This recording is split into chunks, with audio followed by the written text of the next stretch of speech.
उत्कर्ष, अमृत, पूजा, प्रियंका, सनोज, दीपिका, वर्षा, निधि, संदीप, शिखा, प्रीति, मोहन, कपिल, प्रीतम, आराधना, अमित, नेहा, दिव्यांशु, मोहन, निकिता, सूरज, मुनीता, कमलेश, नीरेश, रितेश, सुंजीत।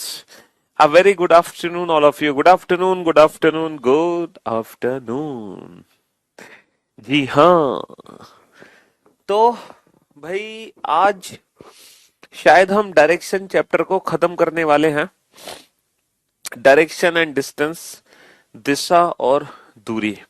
ठीक है, तो आज हम फाइनली डायरेक्शन चैप्टर को कंप्लीटली फिनिश कर देंगे। लेकिन आज का जो सेशन होगा बेटा, वो छोटा सेशन होगा। शायद मैंने आपको बताया था कि जो आज की क्लास होगी वो थोड़ी छोटी क्लास होगी। ठीक है, क्योंकि डायरेक्शन के सिर्फ 3 टाइप के क्वेश्चन बचे हैं, 6 नहीं 7 8 9 है ना। बाकी तो टाइप बचे नहीं है, सिर्फ कुछ ही टाइप बचे हुए हैं और छोटे छोटे से टाइप्स हैं। तो आज हम चैप्टर को जल्दी खत्म कर देंगे। आज आप लोग जल्दी फ्री हो जाओगे, क्योंकि नया टॉपिक हम शुरू नहीं करेंगे, है ना। नया टॉपिक तो नया दिन, नई शुरुआत होती है।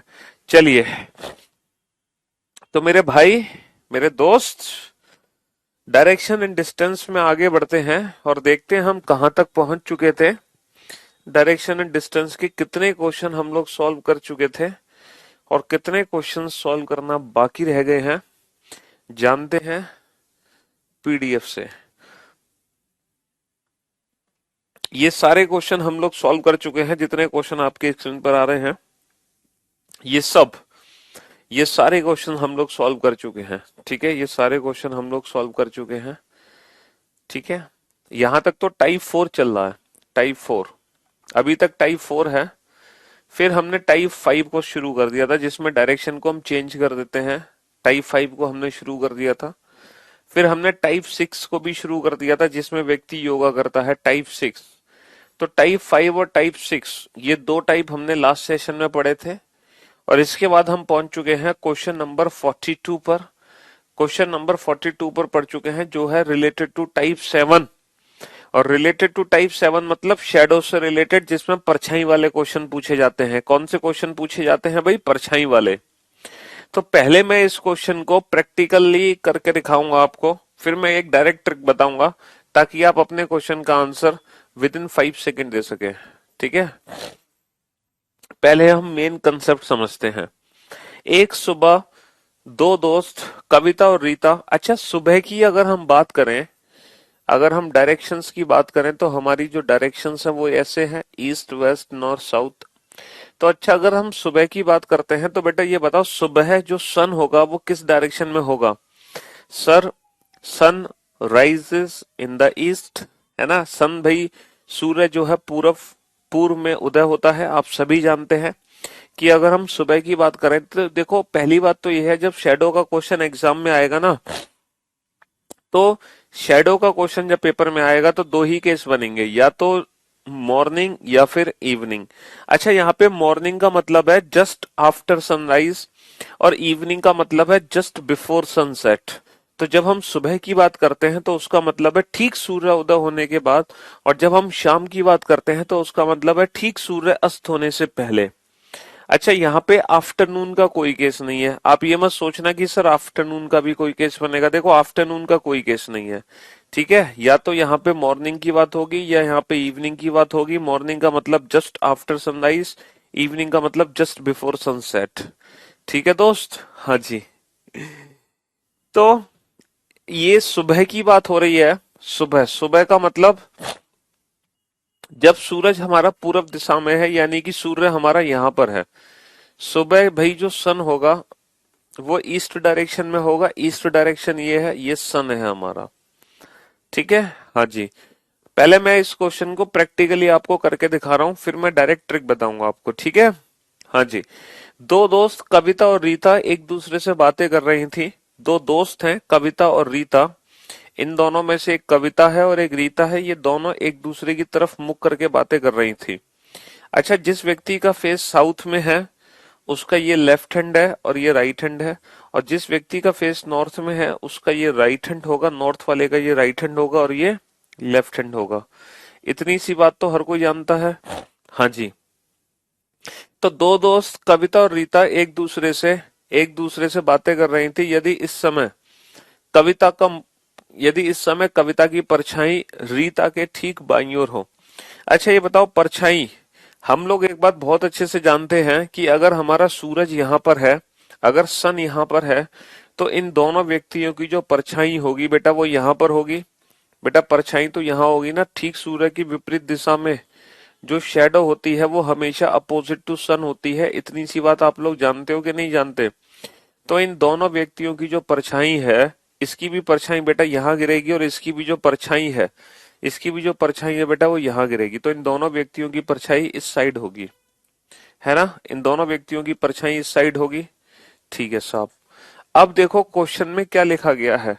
क्वेश्चन में ये लिखा गया है कि यदि इस समय कविता की परछाई रीता के ठीक बाईं ओर हो। अच्छा, रीता के ठीक बाईं ओर हो। अब हमें ये कैसे पता चलेगा कि इन दोनों में से रीता कौन है? देखो परछाई रीता के बाईं ओर है तो ये रीता नहीं है। पूछो क्यों? क्योंकि अगर ये रीता है तो इसके तो परछाई बेटा दाईं तरफ है। परछाई रीता के बाईं तरफ है तो बाईं तरफ जो परछाई है वो इस व्यक्ति के है, तो 100% यही रीता है।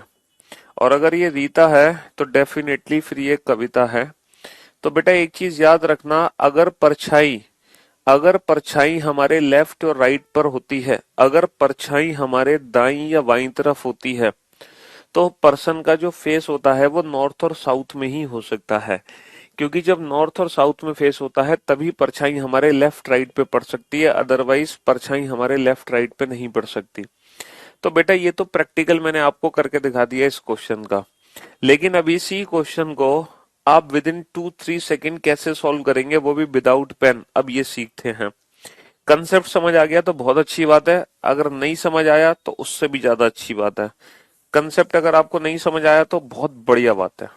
अब आप डायरेक्ट ट्रिक सीखो बेटा कि शेडो वाले क्वेश्चन हम डायरेक्ट ट्रिक से कैसे सॉल्व करते हैं। ध्यान से सुनना और ध्यान से समझना। बेटा आपको कुछ नहीं करना, बस आपको सन का लेफ्ट या राइट लेना है, और जैसे ही आप सन का लेफ्ट या राइट लोगे आपके क्वेश्चन का आंसर आ जाएगा और आपको पता चल जाएगा कि पर्सन का फेस किस डायरेक्शन में है। आपको तुरंत पता चल जाएगा कि पर्सन का फेस किस डायरेक्शन में है। सर सन का लेफ्ट राइट कैसे ले सकते हैं? अच्छा ये मुझे बताओ, सन जो है वो या तो ईस्ट डायरेक्शन में होगा या वेस्ट डायरेक्शन में होगा। ये पता कैसे चलेगा? ये पता चलता है क्वेश्चन में लिखा होगा, क्वेश्चन में मॉर्निंग और इवनिंग लिखा होगा। अगर क्वेश्चन में मॉर्निंग लिखा है एक सुबह, इसका मतलब जो सन है वो ईस्ट डायरेक्शन में है, तो हमें लेना है ईस्ट का लेफ्ट या राइट। अच्छा अब हम ये कैसे डिसाइड करेंगे? अब हम ये कैसे डिसाइड करेंगे कि हमें लेफ्ट लेना है या राइट लेना है? चलो ये तो पता चल गया कि सन किस डायरेक्शन में है, ईस्ट या वेस्ट। अगर मॉर्निंग है तो सन ईस्ट में है, अगर इवनिंग का क्वेश्चन होता यही तो जो सन है ना फिर हम लिखते वेस्ट। अब हमें ये कैसे पता चलेगा लेफ्ट या राइट लेना है? तो बेटा शैडो जिस हैंड पर है वही लेना है। अगर शैडो लेफ्ट हैंड पर है तो लेफ्ट लो, अगर शैडो राइट हैंड पर है तो राइट लो। बताओ शैडो कहाँ है? सर शैडो लेफ्ट हैंड पर है। शैडो कहाँ है? शैडो लेफ्ट हैंड पर है, तो आपको लेफ्ट लेना है। और ये बता दो भैया ईस्ट का लेफ्ट क्या होता है? ईस्ट बेटा आफ्टरनून का क्वेश्चन नहीं आएगा। ये बताओ लेफ्ट, ईस्ट का लेफ्ट क्या होता है? सर ईस्ट का जो लेफ्ट होता है वो होता है नॉर्थ, ईस्ट से 90 डिग्री एंटी क्लॉकवाइज। तो ईस्ट का लेफ्ट होता है नॉर्थ। तो ये हमें पता चल गया कि जो पर्सन का फेस है बेटा वो नॉर्थ डायरेक्शन में है। लेकिन अब दिक्कत यह है कि हमारे क्वेश्चन में दो पर्सन है, कविता और रीता। तो सर हमें ये कैसे पता चलेगा कि ये जो ईस्ट का लेफ्ट नॉर्थ है ये किसका फेस है, कविता का या रीता का? तो कुछ बच्चे सोच रहे होंगे सर जिस व्यक्ति की परछाई है उसी का ये फेस होगा, तो ऐसा सोचना आपका बिल्कुल ही गलत है। बेटा जिस व्यक्ति की परछाई है उससे कोई मतलब नहीं है। ये नॉर्थ उस पर्सन का फेस है जिस व्यक्ति के ये हाथ थे। ये हाथ किसके हैं? ये सुंदर सुंदर कोमल कोमल जो हाथ हैं बेटा वो किसके हैं? ठीक बाईं ओर। किसके बाईं ओर? रीता के बाईं ओर। तो परछाई जिस व्यक्ति के लेफ्ट और राइट हैंड पर बनेगी हमें उसी पर्सन का फेस पता चलेगा। तो ये लेफ्ट हैंड किसका है? रीता का। तो हमें ये रीता का ही फेस पता चला है। एक चीज याद रखना, तो जिस पर्सन का हमें लेफ्ट या राइट हैंड पता होगा उसी पर्सन का हमें फेस पता चलेगा। अगर हमें लेफ्ट हैंड रीता का पता चला है तो फिर हमें रीता का ही फेस पता चलेगा, ये चीज याद रखना। तो जो रीता का फेस है ना, वो नॉर्थ डायरेक्शन में है। अरे लेफ्ट का मतलब क्या होता है? 90 डिग्री एंटी क्लॉकवाइज, तो ईस्ट का लेफ्ट, ईस्ट से 90 डिग्री एंटी क्लॉकवाइज यानी कि नॉर्थ। तो ये रीता का फेस नॉर्थ में है। अच्छा, दो व्यक्ति जब फेस टू फेस एक दूसरे की तरफ मुख करके बातें करते हैं ना, तो दोनों का मुख एक दूसरे के विपरीत दिशा में होता है। अगर रीता का फेस नॉर्थ में है तो 100% जो कविता है उसका फेस होगा साउथ में।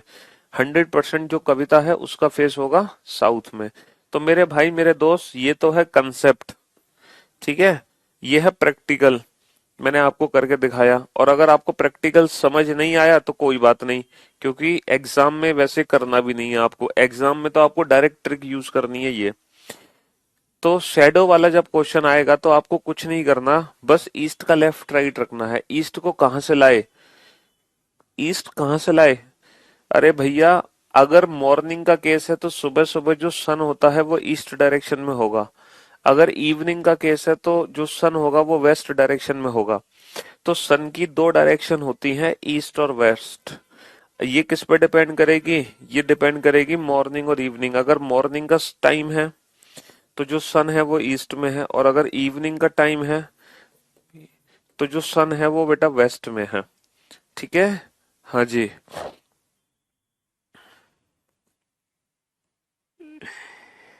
और लेफ्ट राइट देखो, जिसके हाथ है उसका लेफ्ट राइट लिखना है।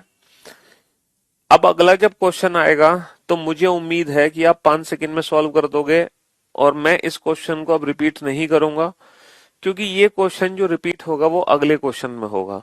तो आप नेक्स्ट क्वेश्चन को ध्यान से समझेंगे तो ये क्वेश्चन खुद पर खुद ही रिपीट हो जाएगा। ठीक है, तो क्वेश्चन नंबर जो 43 है उस क्वेश्चन को हम ध्यान से समझने की कोशिश करेंगे। आपको कुछ नहीं करना है, बस आपको एक छोटा सा काम करना है, सन का लेफ्ट या राइट लिखना है, और कुछ नहीं करना। जैसे ही आप सन का लेफ्ट या राइट लिखोगे आपको पर्सन का फेस पता चल जाएगा। अच्छा, सन किस डायरेक्शन में, ये कैसे पता चलेगा? यहां से, इन मॉर्निंग, एक सुबह। सुबह का मतलब सन किस डायरेक्शन में है? सुबह का मतलब सन किस डायरेक्शन में है? सर सुबह का मतलब जो सन है ना वो ईस्ट डायरेक्शन में है। सुबह का मतलब जो सन है वो ईस्ट डायरेक्शन में है, तो हमें लेना है ईस्ट का लेफ्ट या राइट। अब बेटा लेफ्ट ले या राइट ले ये कैसे पता चलेगा? तो शैडो जहां पड़ी है, शैडो जहां पड़ी है, शैडो अगर लेफ्ट हैंड पर है तो लेफ्ट लिखो, शैडो अगर राइट हैंड पर है तो राइट लिखो। शैडो कहाँ है? मोहित के ठीक दाईं ओर। शैडो कहाँ है? Right of Mohit. शैडो है राइट हैंड पे, तो इसीलिए हम राइट लेंगे यहाँ पे। तो ये दो चीज जो मैंने बॉक्स के अंदर बंद की हैं, बस इन्हीं दोनों चीजों पे हमें फोकस रखना है पूरे क्वेश्चन में। ठीक है, तो हमें फाइनली लेना है ईस्ट का राइट। ठीक है, और ईस्ट का राइट क्या होता है? ईस्ट का राइट होता है साउथ। तो जो पर्सन का फेस है वो साउथ डायरेक्शन में है, लेकिन किस पर्सन का फेस साउथ में है? हमारे क्वेश्चन में दो व्यक्ति हैं, सुमित और मोहित। तो बेटा उसी का फेस साउथ डायरेक्शन में होगा, उसी का फेस साउथ डायरेक्शन में होगा जिसका हाथ ये था। ये हाथ किसका है? ये मोहित के दाईं ओर है, ये मोहित के हाथ हैं। तो यानी कि जो मोहित का फेस है वो साउथ डायरेक्शन में है। तो अगर मोहित का फेस साउथ में है तो सुमित का फेस ठीक इसके विपरीत दिशा में होगा, क्योंकि जब दो व्यक्ति एक दूसरे से फेस टू फेस बात करते हैं तो दोनों का मुख एक दूसरे की विपरीत दिशा में होता है। ठीक है बाबू, हाँ जी। तो सुमित का फेस नॉर्थ। अब देखो क्वेश्चन में किसका फेस पूछा है, तब सुमित का फेस, सुमित का मुख किस दिशा में है? तो जो सुमित का मुख है वो उत्तर दिशा में है। अब मैं उम्मीद करता हूं जिन बच्चों को पिछले क्वेश्चन में डाउट था वो डाउट इस क्वेश्चन में जरूर दूर हो गया होगा। आपको कुछ नहीं करना है, आपको सिर्फ और सिर्फ सन का लेफ्ट और राइट निकालना है। ठीक है, सिर्फ और सिर्फ सन का लेफ्ट और राइट, और कुछ नहीं करना। ठीक है, सन ईस्ट में है और हमें लेना है राइट। ईस्ट का राइट होता है साउथ। चलिए, अगले क्वेश्चन को आप जरूर बनाएंगे, मुझे पूरी उम्मीद है। नेक्स्ट क्वेश्चन आप 100% सॉल्व कर दोगे। आपको कुछ नहीं करना, सिर्फ और सिर्फ सन का लेफ्ट या राइट लेना है बस। इससे ज्यादा करने की जरूरत नहीं है और आपको तुरंत पर्सन का जो फेस है वो पता चल जाएगा। अब सन किस डायरेक्शन में है वो डिपेंड करेगा आपके ऊपर, मतलब क्वेश्चन के ऊपर, कि क्वेश्चन में क्या दिया हुआ है, मॉर्निंग या इवनिंग। अगर मॉर्निंग है तो सन ईस्ट में है। मॉर्निंग भैया सुबह, सुबह तो सन ईस्ट में होता है। तो हमें लेना है ईस्ट का, क्या लेना है, ईस्ट का लेफ्ट लोगे या राइट लोगे, ईस्ट का लेफ्ट लोगे या राइट लोगे, वो डिपेंड करेगा कि परछाई कहाँ पड़ी है। परछाई कहाँ पड़ी है, परछाई पड़ी है राइट हैंड पर। तो ईस्ट का राइट लोगे, और ईस्ट का राइट क्या होता है, ईस्ट का राइट होता है साउथ। अब ये मुझे बताने की जरूरत नहीं है कि ईस्ट का राइट साउथ कैसे होता है, ठीक है। हाँ जी, ईस्ट का राइट होता है साउथ। चलिए साहब, तो भैया फेस कहाँ आ गया, फेस आ गया साउथ डायरेक्शन में। लेकिन किसका फेस साउथ में है, अमित का या जया का। तो बेटा ये जिसके हाथ है ना, उसी का फेस साउथ डायरेक्शन में है। ये जिसके हाथ है, तो हाथ किसके हैं, हाथ किसके हैं, हाथ किसके हैं। The shadow of Amit fell exactly to his right. भाई अमित की परछाई अमित के ही दाईं ओर है। तो ये हाथ किसके हैं, अमित के। इसका मतलब अमित का ही फेस साउथ डायरेक्शन में है। तो अमित का फेस अगर साउथ में है, तो जो जया है उनका फेस कहाँ होगा, उनका फेस होगा नॉर्थ में। अब देखो क्वेश्चन में पूछा किसका फेस है, क्वेश्चन में जिसका फेस पूछा है हम बता देंगे, क्योंकि दोनों आंसर हमारे पास हैं। तो क्वेश्चन में पूछा है अमित का फेस किस डायरेक्शन में है, तो बेटा अमित का फेस तो साउथ डायरेक्शन में ही है। अमित का फेस तो साउथ डायरेक्शन में ही है। चलिए नेक्स्ट क्वेश्चन पे चलते हैं। नेक्स्ट।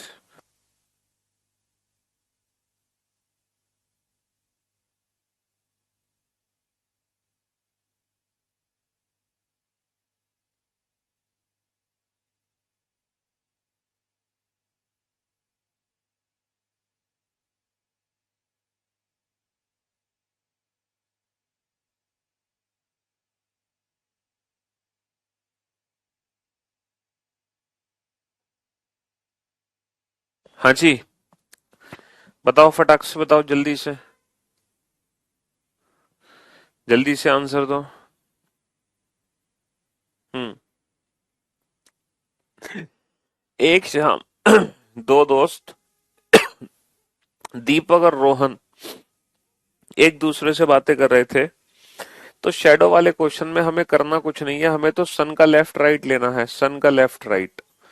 अब वो डिपेंड करेगा कि भैया सन किस डायरेक्शन में है, और हमें ये डिपेंड करेगा कि हमें लेफ्ट राइट में से क्या लेना है, और तभी हमें पर्सन का फेस पता चल जाना है, ठीक है। अच्छा सन किस डायरेक्शन में है, ये क्वेश्चन है इवनिंग का। इवनिंग बोले तो शाम। शाम का मतलब जो सन है वो वेस्ट डायरेक्शन में है। तो हमें लेना है वेस्ट का लेफ्ट या राइट। अब कैसे डिसाइड करें, लेफ्ट लें या राइट लें। तो बेटा शेडो जिस हाथ पर है वही लो। शेडो किस हाथ पर है, दो दोस्त दीपक और रोहन एक दूसरे से बातें कर रहे थे। यदि इस समय दीपक की परछाई रोहन के ठीक दाईं ओर है, बेटा रोहन के दाईं ओर है यानी कि रोहन के राइट हैंड पर है, तो हमें राइट लेना है। और वेस्ट का राइट क्या होगा, सर वेस्ट का राइट होगा नॉर्थ। तो पर्सन का फेस नॉर्थ में है, लेकिन किस पर्सन का फेस नॉर्थ में है, जिसके हाथ है। हाथ किसके थे, रोहन के, रोहन के दाईं ओर। तो रोहन के हाथ थे तो रोहन का फेस, तो हमें पता चल गया भैया जो रोहन है उसका फेस नॉर्थ में है। और दूसरा व्यक्ति कौन है, दीपक। अगर रोहन का फेस नॉर्थ में है, तो दीपक जो इसके सामने फेस टू फेस बात कर रहा है 100% उसका फेस साउथ में होगा। अब क्वेश्चन में किसका फेस पूछा है, क्वेश्चन में रोहन का ही फेस पूछा है। तो रोहन का ही फेस पूछा है, तो रोहन का फेस किस में होगा, नॉर्थ में। अब मैं उम्मीद करता हूं अब आपको 0.1% भी दिक्कत नहीं होगी। अब तो सारे डाउट दूर हो गए तुम्हारे, अब तो कोई दिक्कत नहीं है। हम्म।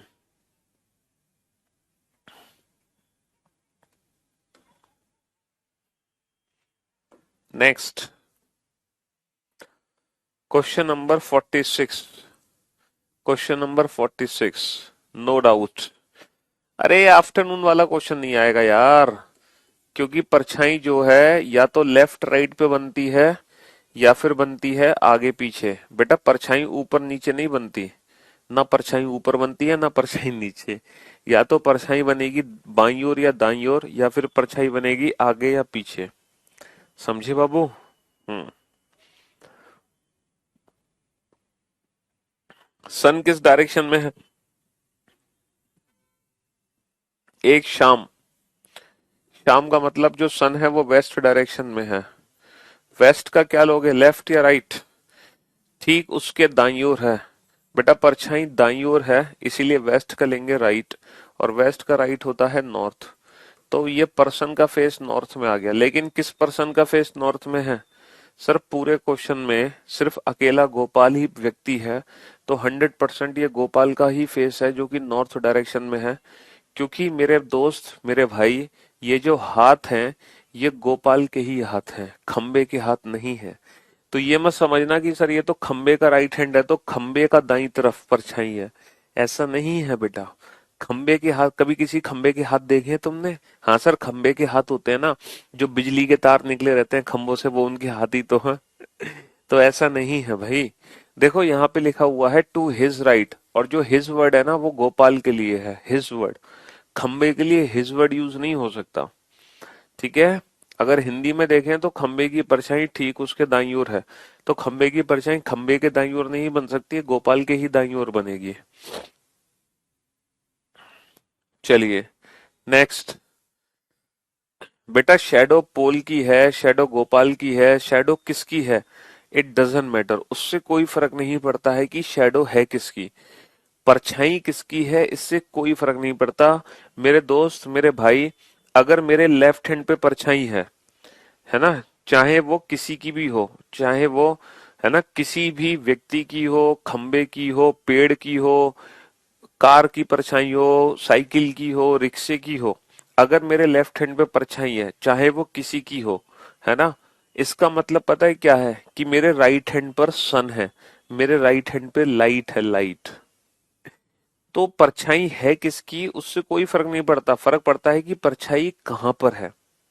अगर मेरे लेफ्ट हैंड पे परछाई है तो 100% मेरे राइट हैंड पे सन होगा, 100%। समझे बाबू? क्योंकि सन के ठीक विपरीत दिशा में परछाई पड़ेगी। हाँ जी। चलिए नेक्स्ट, नेक्स्ट, नेक्स्ट क्वेश्चन पे आइए। नेक्स्ट क्वेश्चन का आंसर दो। अच्छा, सन का लेना है लेफ्ट राइट, सन का लेफ्ट राइट लेना है। तो यहां पर क्या है, वन मॉर्निंग, मॉर्निंग का मतलब क्या है, ईस्ट, यानी कि जो सन है वो ईस्ट डायरेक्शन में है। तो one morning two friends Sumit and Mohit were talking to each other face to face, if at this time the shadow of Sumit fell exactly to his back side. अब यहाँ पर हम फंस चुके हैं, क्योंकि जो परछाई है वो ना तो लेफ्ट पे है ना राइट पे है, ना तो परछाई लेफ्ट हैंड पे है ना राइट हैंड पे है। इसीलिए हम ईस्ट का लेफ्ट राइट नहीं ले सकते, इसीलिए हम ईस्ट का लेफ्ट राइट नहीं ले सकते हैं। समझे बाबू? हाँ जी। तो ये जो क्वेश्चन है ना बेटा, ये क्वेश्चन सिर्फ पढ़ते पढ़ते ही सॉल्व हो जाएगा, ये क्वेश्चन सिर्फ पढ़ते पढ़ते ही सॉल्व हो जाएगा। देखो परछाई सुमित के पीछे है ना, the shadow of Sumit fell exactly to his back side, Sumit की परछाई ठीक उसके पीछे है। तो परछाई किसके पीछे है, सुमित के पीछे है। मान लो कि मैं सुमित हूं, मान लो कि मैं सुमित हूं और मेरे पीछे परछाई है, तो मेरे पीछे परछाई कब पड़ेगी बताओ? सर अगर मैं सुमित हूं और मेरे पीछे परछाई है तो मेरे पीछे परछाई तब पड़ेगी जब सन मेरे आगे होगा। तो मेरे पीछे परछाई तब होगी जब सन मेरे आगे होगा। पहले तो बताओ इतनी सी बात समझ आ रही है कि नहीं? मैं सुमित हूं, मेरे पीछे परछाई कब होगी? जब सन मेरे सामने होगा। अच्छा सन किस डायरेक्शन में है? सर सन है ईस्ट डायरेक्शन में, तो मेरा फेस किस डायरेक्शन में होगा? ईस्ट डायरेक्शन में। तो अगर सुमित के पीछे परछाई है, इसका मतलब सुमित का जो फेस है वो ईस्ट डायरेक्शन में है। Then which direction was Sumit facing? तो सुमित का जो फेस है वो ईस्ट डायरेक्शन में है, ठीक है। हाँ जी, सुमित का फेस ईस्ट डायरेक्शन में हो गया। तो कहने का मतलब है या तो परछाई बनेगी लेफ्ट राइट पर या फिर परछाई बनेगी आगे पीछे। अगर परछाई लेफ्ट राइट पे बनेगी तो तुम बेटा सन का लेफ्ट राइट निकालो। अगर परछाई आगे पीछे बनती है तो क्वेश्चन पढ़ते ही सॉल्व हो जाएगा। जैसे एक शाम, शाम का वक्त है तो जो सन है बेटा वो वेस्ट डायरेक्शन में है। दीपक और रोहन एक दूसरे से बातें कर रहे थे, यदि इस समय दीपक की परछाई ठीक उसके आगे हो, जैसे मान लो मैं दीपक हूं, मेरी परछाई बेटा मेरे आगे है, तो मेरी परछाई मेरे आगे कब होगी? अगर मैं दीपक हूं, मेरी परछाई मेरे आगे कब होगी? जब सन मेरे पीछे होगा। भाई सन मेरे पीछे होगा तभी तो परछाई मेरे आगे गिरेगी। और सन किस डायरेक्शन में है? इवनिंग का समय है, सन है वेस्ट डायरेक्शन में। तो अगर सन वेस्ट डायरेक्शन में है तो मेरे पीछे वेस्ट है, अगर मेरे पीछे वेस्ट है तो मेरे आगे क्या होगा? मेरे आगे ईस्ट होगा। तो दीपक का फेस किस डायरेक्शन में हो गया? दीपक का फेस ईस्ट डायरेक्शन में हो गया। दीपक का फेस ईस्ट डायरेक्शन में हो गया, सिंपल। तो अगर परछाई आगे पीछे बनती है तो क्वेश्चन पढ़ते ही सॉल्व हो जाएंगे। अगर लेफ्ट राइट पे बनती है तो फिर हमें वो वाली ट्रिक यूज करनी है, सन का लेफ्ट और राइट। ठीक है, तो ये है शैडो से रिलेटेड क्वेश्चन टाइप 7।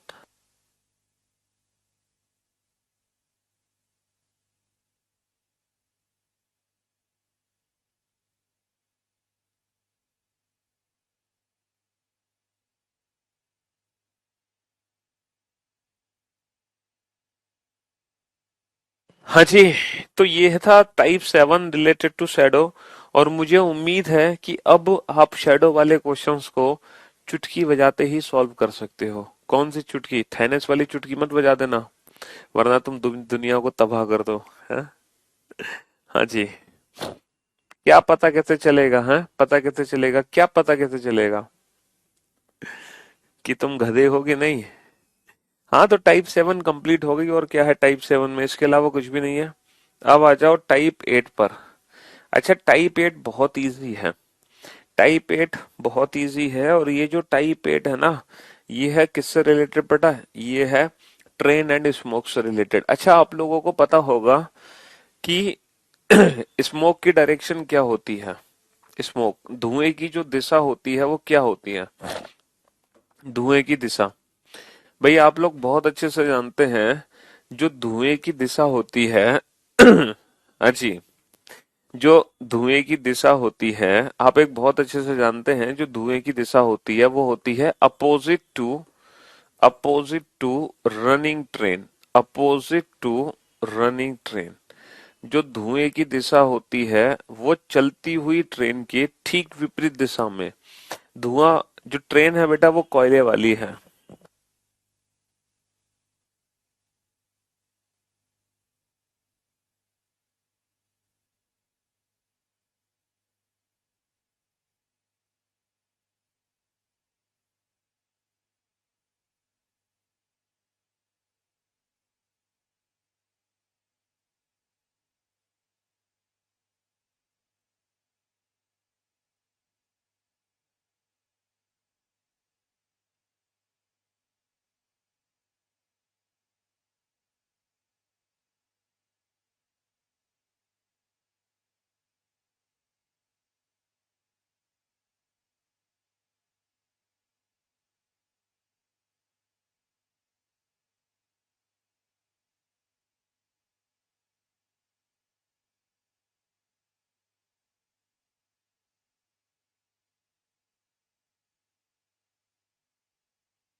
हाँ जी, तो मेरे भाई मेरे दोस्त जो धुएं की दिशा होती है वो चलती हुई ट्रेन की ठीक विपरीत दिशा होती है। भाई ट्रेन भाग रही है आगे आगे, छुक छुक छुक छुक छुक छुक छुक छुक, तो धुआं भागेगा उसके ठीक पीछे। है ना, धुआं तो पीछे ही भागेगा ना चलती हुई ट्रेन के। अगर बेटा ये ट्रेन धुएं वाली है, जिसमें ऊपर से धुआं निकलता था, ट्रेन के ऊपर वो लगा रहता था धुएं निकलने का एग्जॉस्ट, और वहां से धुआं बाहर निकलता था। ठीक है, ये पुराना। अरे भाई, टाइप 4 एसएससी सीजीएल में आता है। अगर आप किसी भी कॉम्पिटिटिव एग्जाम की तैयारी कर रहे हैं और मैं आपको बता रहा हूं कि ये चैप्टर आपके सिलेबस में है, तो उस चैप्टर का कोई भी टाइप आपके एग्जाम में आ सकता है। समझे? और टाइप 4 सबसे इंपॉर्टेंट टाइप है जो आजकल हर एग्जाम में पूछा जाता है। तो जो धुएं की दिशा होती है वो चलती हुई ट्रेन की ठीक विपरीत दिशा होती है, प्लस मान लो हवा भी चल रही है तो प्लस हवा की direction, plus air direction, plus हवा की डायरेक्शन आपको करना पड़ेगा। प्लस अरे गदर एक प्रेम कथा मूवी नहीं देखी शायद, उसमें वही वाली ट्रेन चल रही थी ना, सनी देओल जब कोयले पे कोयले डाला जा रहा था, तो गदर एक प्रेम कथा उसमें आप देखना, उसमें जो ट्रेन भाग रही है धुआं उसके ठीक पीछे भाग रहा था, है ना। हाँ जी। तो चलती हुई ट्रेन की ठीक विपरीत दिशा प्लस हवा की दिशा, मान लो हवा बहुत तेजी से चल रही है, तो हवा की दिशा भी जोड़ोगे नहीं जोड़ोगे, बिल्कुल जोड़ेंगे। तो बस हो गया क्वेश्चन खत्म। एक रेलगाड़ी दक्षिण से उत्तर की ओर चल रही है ना, हमसे धुएं की दिशा पूछी जा रही है, तो धुएं की जो दिशा होती है वो चलती हुई ट्रेन के ठीक विपरीत दिशा। तो रेलगाड़ी दक्षिण से उत्तर की ओर चल रही है, तो बेटा रेलगाड़ी अगर उत्तर की ओर जा रही है ना, रेलगाड़ी अगर नॉर्थ की तरफ जा रही है ना, उत्तर की तरफ भाग रही है रेलगाड़ी, तो जो धुआं भागेगा वो दक्षिण की तरफ भागेगा, क्योंकि धुआं तो चलती हुई ट्रेन के ठीक विपरीत दिशा में भागेगा। रेलगाड़ी अगर उत्तर की तरफ है तो धुआं भागेगा दक्षिण की तरफ, प्लस हवा की दिशा, और हवा का प्रवाह पश्चिम से पूरब है, और हवा भाग रही है पूरब दिशा में, है ना। तो इसीलिए जो धुआं भागेगा वो भागेगा साउथ ईस्ट डायरेक्शन में, दक्षिण पूर्व दिशा में, दक्षिण पूर्व दिशा में, साउथ ईस्ट डायरेक्शन में, है ना, साउथ ईस्ट डायरेक्शन में, दक्षिण पूर्व में। चलिए इन क्वेश्चंस के आंसर तो जल्दी से, है ना। जो धुएं की दिशा होती है वो चलती हुई ट्रेन के ठीक विपरीत दिशा। एक रेलगाड़ी दक्षिण से उत्तर की ओर, रेलगाड़ी उत्तर की ओर है तो धुआं जाएगा दक्षिण की ओर चलती हुई ट्रेन के ठीक विपरीत दिशा में। और जो हव तो उससे निकलने वाले धुएं की दिशा, अच्छा हवा की दिशा यहाँ दी नहीं हुई, हवा की दिशा दी नहीं गई है, तो बस यही हमारा आंसर होगा, क्योंकि हवा की दिशा यहाँ पे नहीं दी गई है। ठीक है, एक रेलगाड़ी दक्षिण से उत्तर की ओर भाग रही है, तो धुआं उत्तर से अपोजिट दक्षिण की ओर भागेगा। ठीक है, एक रेलगाड़ी एक रेलगाड़ी उत्तर की ओर जा रही है, तो धुआं जाएगा बेटा दक्षिण की ओर, प्लस हवा की दिशा, और हवा का प्रभाव भी दक्षिण की ओर है, तो साउथ प्लस साउथ साउथ ही बनेगा। ऐसा तो है नहीं साउथ प्लस साउथ कुछ और हो जाए, साउथ प्लस साउथ साउथ ही, है ना। हम्म, साउथ ही बनेगा। चलिए नेक्स्ट क्वेश्चन। एक रेलगाड़ी उत्तर की ओर मुख करके खड़ी है ना, तो जो धुएं की दिशा होती है वो चलती हुई ट्रेन की ठीक विपरीत दिशा होती है, लेकिन फॉर योर काइंड इंफॉर्मेशन अब हमारे क्वेश्चन में ट्रेन चल नहीं रही, अब हमारे क्वेश्चन में ट्रेन खड़ी हुई है। तो जब ट्रेन खड़ी हुई है तो हमें ट्रेन की डायरेक्शन से कोई लेना देना नहीं है, क्योंकि अब ट्रेन बेटा चल नहीं रही है, ट्रेन रुकी हुई है। तो जो धुएं की दिशा होगी वो सिंपल हवा की दिशा होगी, जब ट्रेन हमारी रुकी हुई है स्टेशन पे, जब ट्रेन हमारी रुकी हुई है ना, जब ट्रेन हमारी रुकी हुई है तो जो धुएं की दिशा होगी वो सिंपल हवा की दिशा होगी। यहाँ ट्रेन की विपरीत दिशा नहीं करनी, चाहे ट्रेन का फेस कहीं भी हो, इट डजेंट मैटर। तो ट्रेन रुकी हुई है तो जो धुआं होगा वो सिंपल हवा की दिशा में जाएगा, और हवा का प्रवाह पूर्व की ओर है तो धुआं भी कहाँ चला जाएगा, ईस्ट डायरेक्शन में चला जाएगा। ठीक है, ईस्ट डायरेक्शन में चला जाएगा। अब कुछ बच्चे पता है क्या सोच रहे होंगे, कुछ बच्चे सोच रहे होंगे सर अगर मान लो ट्रेन भाग रही है ईस्ट की तरफ, अगर ट्रेन जो है वो ईस्ट की तरफ जा रही है, और सर जो हवा है वो भी ईस्ट की तरफ है, तो बताओ धुआं कहाँ जाएगा, तो बताओ धुआं कहाँ जाएगा। कुछ बच्चे सोच रहे होंगे धुआं कहाँ जाएगा, तो मेरे भाई मेरे दोस्त अब धुआं कहाँ जाएगा, चलती हुई ट्रेन की विपरीत दिशा, ईस्ट का अपोजिट वेस्ट प्लस हवा की दिशा। अब आप कंफ्यूज्ड हो गए, अब क्या करें, वेस्ट प्लस ईस्ट क्या करें। तो यहाँ पर बेटा तीन कंडीशन है, यहाँ पर तीन कंडीशन है, यहाँ पे तीन कंडीशन है।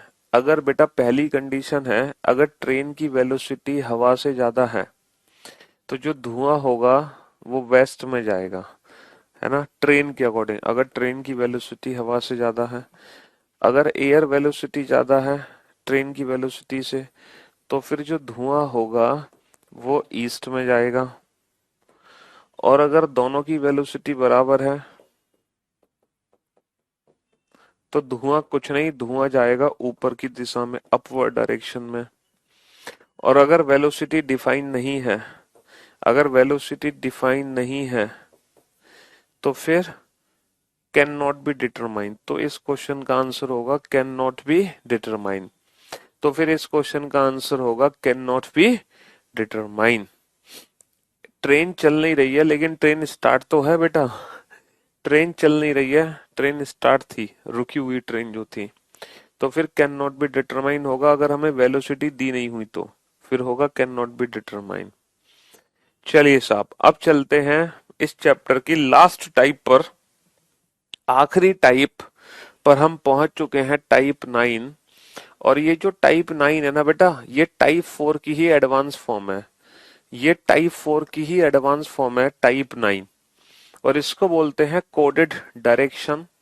लेकिन फॉर योर काइंड इंफॉर्मेशन, ये जो कोडेड डायरेक्शन है, ये अभी तक सिर्फ और सिर्फ बैंकिंग एग्जाम में ही पूछा गया है, इसके अलावा किसी और एग्जाम में नहीं आया। ये जो टाइप 4 की एडवांस फॉर्म है, टाइप 9, जिसको बोलते हैं हम कोडेड डायरेक्शन, ये वाली जो फॉर्म है आज तक सिर्फ और सिर्फ बैंकिंग एग्जाम में ही आई है। बैंकिंग के अलावा किसी और एग्जाम में इस फॉर्म के क्वेश्चंस नहीं पूछे गए हैं। ये स्पेशली सिर्फ और सिर्फ बैंकिंग एग्जाम में पूछा गया है। ठीक है, ये वाला टाइप सिर्फ और सिर्फ बैंक में, इसके अलावा किसी और में नहीं आया। इसमें होगा क्या, यहाँ पर हमें सिंबल्स से ना हम डायरेक्शंस को कोड कर देंगे। हम सिंबल्स से डायरेक्शन को कोड कर देंगे और एक इक्वेशन गिवन होगी, उस इक्वेशन को हमें सॉल्व करना होगा। उस इक्वेशन को हमें सॉल्व करना होगा। ठीक है, हाँ जी। 52 क्वेश्चन में क्या दिक्कत है भाई? 52 में तो कोई दिक्कत ही नहीं है। ट्रेन हमारी रुकी हुई है, ट्रेन हमारी रुकी हुई है, तो जो धुआं है वो सिंपल हवा की दिशा में जाएगा। तो हवा किधर है? ईस्ट में। तो जो धुआं है वो ईस्ट में चला जाएगा, सिंपल। अगर ट्रेन हमारी रुकी हुई है तो इसमें क्या सोचना, समझे? अच्छा, जो वेलोसिटी वाला है ये तो मैंने आपको ऐसे ही करा दिया, ऐसा क्वेश्चन एग्जाम में नहीं आएगा। ऐसा क्वेश्चन एग्जाम में नहीं आएगा। ये तो बस मैंने आप लोगों के दिमाग का फितूर निकाल दिया कि कुछ बच्चे हैं जो कुछ भी सोच सकते हैं अपनी मर्जी से उल्टा सीधा। तो वो फिर वेलोसिटी के अकॉर्डिंग काम होगा। जो वेलोसिटीज क्वेश्चन में गिवन है तो फिर हम उसके अकॉर्डिंग आंसर दे सकते हैं। चलो कर लो यार तुम नोट डाउन, तुम्हें तो हर चीज लिखने की जरूरत है, कर लो। हम्म। तो वो जो कोडेड डायरेक्शन है ना बेटा, वो टाइप 4 का ही एडवांस फॉर्म है, जिसमें हम सिंबल्स से कोड कर देते हैं, जिसमें हम सिंबल को डायरेक्शन में कोड कर देते हैं। अब देखो हम एग्जाम में कैसे सॉल्व करेंगे, अब ध्यान से सुनना और ध्यान से समझना आप लोग। ठीक है, हाँ जी। देखो, आप सबसे पहले इसको पढ़ो, ए एट द रेट बी को, इसका मीनिंग क्या है?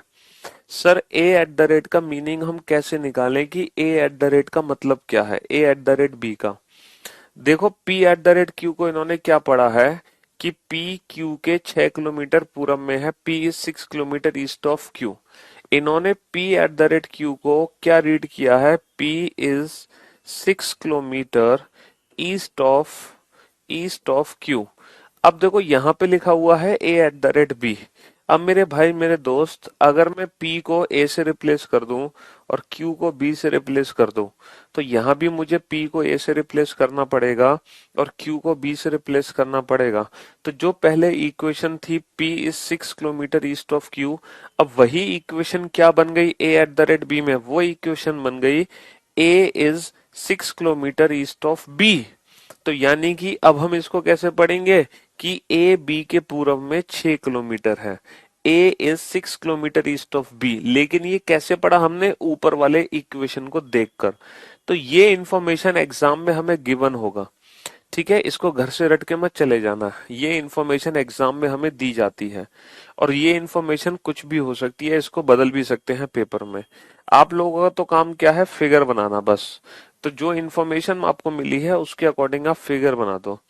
तो A at the rate B का मतलब है A is 6 kilometre east of B, A B के 6 किलोमीटर पूरब में है। तो बेटा बी के पूरब में है तो बी को बनाओ, इसका पूरब किधर है? इधर। तो बी के पूरब में कौन है? ए। और कितना दूर है? 6 किलोमीटर।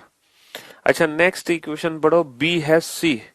अच्छा, बी हैज सी को कैसे पढ़ोगे? सर, बी हैज सी को ऐसे पढ़ेंगे पी हैज क्यू की तरह। इन्होंने पढ़ा है Q is 4 kilometre north of P, Q is 4 kilometre north of P। तो जब हम बी हैज सी को यूज करेंगे तो हम क्या पढ़ेंगे? C is 4 kilometre north of B। C is 4 kilometre north of B, C B के उत्तर में, बी का उत्तर किधर है, ऊपर, कितना, 4, तो C is 4 kilometre north of B. अब लास्ट वाले पॉइंट पर आ जाओ, सी परसेंटेज डी। परसेंटेज को कैसे पढ़ेंगे बेटा, जैसे ये पढ़ा है, Q is 12 kilometre south of P, Q is 12 kilometre south of P, तो C परसेंटेज D का मतलब D is 12 kilometre south of P, तो D is 12 kilometre south of C, D is 12 kilometre south of C, तो D C के दक्षिण में 12 है, C का दक्षिण यानी कि नीचे, 4 और 8 12, तो D C के दक्षिण में कितना है, 12 है, कहानी खत्म बस। अब क्वेश्चन हमसे क्या पूछा गया है, क्वेश्चन हमसे पूछा गया है कि then how far and in which direction, then how far and in which direction is D from A. तो बेटा ये जो डी है ना, डी वो ए से कितना दूर है, ये 6, ये 8, ये 10, पाइथागोरस थ्योरम से। अच्छा डायरेक्शन कहाँ से बतानी है, ए से, तो तीर चलेगा ए से, निशाना बनाओगे डी को, तो तीर ऐसे जाएगा उड़ता हुआ, बेटा ये तीर नीचे जा रहा है, तो नीचे है साउथ, ये तीर लेफ्ट में जा रहा है, लेफ्ट में है वेस्ट, तो हमारा आंसर आ गया 10 किलोमीटर साउथ वेस्ट। तो भैया ए और डी के बीच की दूरी कितनी आ गई, 10, और डायरेक्शन ए से, तो तीर बेटा ऐसे चलेगा ऐसे, और ये तीर नीचे है तो साउथ, ये तीर लेफ्ट में है तो वेस्ट, तो आंसर आ गया 10 किलोमीटर साउथ वेस्ट। तो जो डी है वो ए से 10 किलोमीटर दक्षिण पश्चिम में है। तो ये क्वेश्चन अभी तक सिर्फ और सिर्फ बैंकिंग एग्जाम में ही आया है, उसके अलावा किसी और एग्जाम में नहीं आया। चलिए नेक्स्ट क्वेश्चन का आंसर अब आप लोग खुद से दो, मैं उम्मीद करता हूं कि आप परफेक्ट आंसर जरूर दे पाओगे, जल्दी से दो, ठीक है। हाँ जी, Sonalika thank you so much, thanks a lot. हाँ जी, फटाक से आंसर दो जल्दी से। तो फाइनली आज हम डायरेक्शन चैप्टर को कंप्लीटली फिनिश कर चुके हैं। कहाँ से सीखे हैं सर इतनी अच्छी रीजनिंग पढ़ाना, बेटा हम आप लोगों को ही पढ़ा कर सीखे हैं। जब मैंने रीजनिंग पढ़ाना शुरू किया था तो मैंने रीजनिंग किसी से पढ़ा ही नहीं था, पहली बात।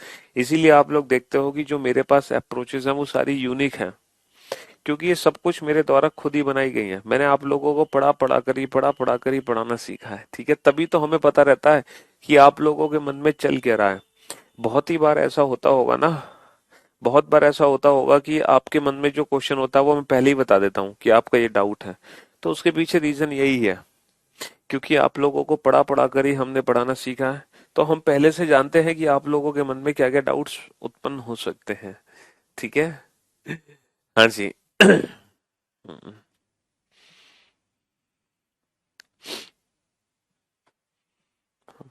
हाँ बेटा लाखों बच्चों को पढ़ा चुके हैं अब तक तो खैर।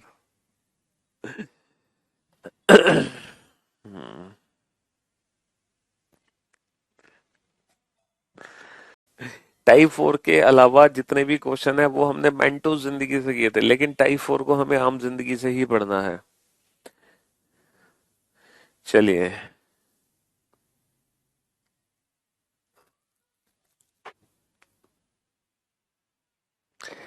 नेक्स्ट, इफ, नेक्स्ट क्वेश्चन पे आइए।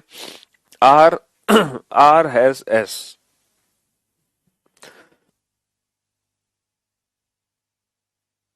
अब आर हैज एस को कैसे पढ़ेंगे, P has Q means, P has Q means Q is 12 kilometre south of P, तो R S S means S is 12 kilometre south of R. भाई इसका मतलब यही तो हो गया, क्यू पी के 12 किलोमीटर दक्षिण में है, तो इसका मतलब जो एस है वो आर के दक्षिण में है। भाई आर के दक्षिण में है एस, आर ये है, आर का दक्षिण नीचे आ गया, तो आर के दक्षिण में कौन है, एस, तो एस आर के दक्षिण में है, कितना है, कितना है, 12 kilometre, 12 kilometre. S is 12 kilometre south of R, S is 12 kilometre south of R, Q P के 12 किलोमीटर दक्षिण में, इसका मतलब एस आर के 12 किलोमीटर दक्षिण में है। T eight the rate S, देखो एट द रेट का मतलब क्या है, P is 6 kilometre west of Q, इसका मतलब T is 6 kilometre west of S, T S के पश्चिम में 6 किलोमीटर है। अब देखो एस का पश्चिम, पश्चिम मतलब लेफ्ट, यहां कौन है टी, और कितना है 6 किलोमीटर। U परसेंटेज, परसेंटेज का मतलब है P is 8 kilometre north of Q, तो U is 8 kilometre north of T। T का नॉर्थ ऊपर कितना 8, तो U is 8 kilometre north of T। चलिए, then what is the direction of S with respect to U, then what is the direction of S with respect to U। तो देखो U के सापेक्ष में, अब ये बताओ बेटा तीर कहां से चलाओगे, तीर कहां से चलाओगे, तीर कहां से चलाओगे, तीर चलाओगे, तीर चलाओगे U से, निशाना किसको बनाओगे, S को। तो बेटा तीर ऐसे जाएगा। अच्छा ये तीर नीचे जा रहा है या ऊपर, सर ये तो नीचे जा रहा है, नीचे क्या है साउथ। अच्छा ये तीर राइट में जा रहा है या लेफ्ट में, सर ये राइट में जा रहा है, राइट में क्या है ईस्ट। तो हमारे क्वेश्चन का आंसर आ गया दक्षिण पूर्व, दक्षिण पूर्व, हाँ जी दक्षिण पूर्व। नेक्स्ट क्वेश्चन है, ये क्वेश्चन बेटा जनरल क्वेश्चन है, इस क्वेश्चन को बस ऐसे ही आप अज्यूम करके सॉल्व कर सकते हो। रवि नदी के किनारे पे खड़ा है, रवि नदी के किनारे पे खड़ा है और उसकी पीठ नदी की तरफ है। इसका मतलब क्या है, जैसे मान लो मैं रवि हूं और मैं नदी के किनारे पे खड़ा हूं और जो मेरी पीठ है ना वो नदी की तरफ है, यानी कि मेरे पीछे से नदी फ्लो हो रही है, मतलब मेरे पीछे नदी बह रही है। मैं नदी के किनारे पर हूं, मेरी पीठ नदी की तरफ, मतलब मेरे पीछे से नदी बह रही है, ठीक है। नदी में एक पत्ता उसके बाएं से दाएं की ओर बह रहा है, मतलब एक पत्ता आया है, ये मेरा लेफ्ट हैंड है, ये मेरा राइट हैंड है, ठीक है। तो बाईं तरफ से एक पत्ता आया और वो राइट हैंड की तरफ निकल गया, दाईं तरफ निकल गया, ठीक है। चलिए, यदि नदी का प्रवाह उत्तर से दक्षिण हो, नदी का प्रवाह उत्तर से दक्षिण, इसका मतलब बेटा बाईं की तरफ से पत्ता आया था, दाईं तरफ चला गया, लेफ्ट से आगे राइट में निकल गया पत्ता, और प्रवाह है फ्रॉम नॉर्थ टू साउथ, इसका मतलब लेफ्ट हैंड कहाँ है, नॉर्थ में, और राइट हैंड कहाँ है, राइट हैंड कहाँ है, साउथ में। क्योंकि नॉर्थ से साउथ, लेफ्ट से राइट, तो लेफ्ट हैंड नॉर्थ में, राइट हैंड साउथ में तभी पॉसिबल है जब रवि का फेस ईस्ट में हो। तो जिस पर्सन का फेस ईस्ट में होगा उसी का लेफ्ट हैंड होगा नॉर्थ में और राइट हैंड होगा साउथ में। जिस पर्सन का फेस, तो ये सिचुएशन है, ये लेफ्ट हैंड है, ये राइट हैंड है, और नॉर्थ से पानी बह रहा है किधर, साउथ की तरफ, ठीक है। तो जो फेस है रवि का वो किस डायरेक्शन में होगा, ईस्ट डायरेक्शन में होगा, ईस्ट डायरेक्शन में होगा। तो इसी के साथ बेटा इसी के साथ ये जो चैप्टर है वो कंप्लीट फिनिश हो चुका है, पूरी तरीके से खत्म हो चुका है ये चैप्टर, ठीक है। हाँ जी, तो मैंने आपसे कहा भी था बस ये चैप्टर थोड़ा बहुत ही बचा है ना, पूरी क्लास हमें करने की जरूरत ही नहीं थी आज। तो आज आप अपना डेटा सेव कर लो किसी और बैच के लिए, किसी और क्लास के लिए, और आज की क्लास हम इतनी ही रखते हैं और मुलाकात करते हैं कल आप लोगों से। तो कल नया दिन, नई शुरुआत, ठीक है। चलिए, till then good bye, love you all, take care, thank you so much, शुक्रिया। हाँ जी, thanks a lot, good bye, love you all, take care, thank you so much.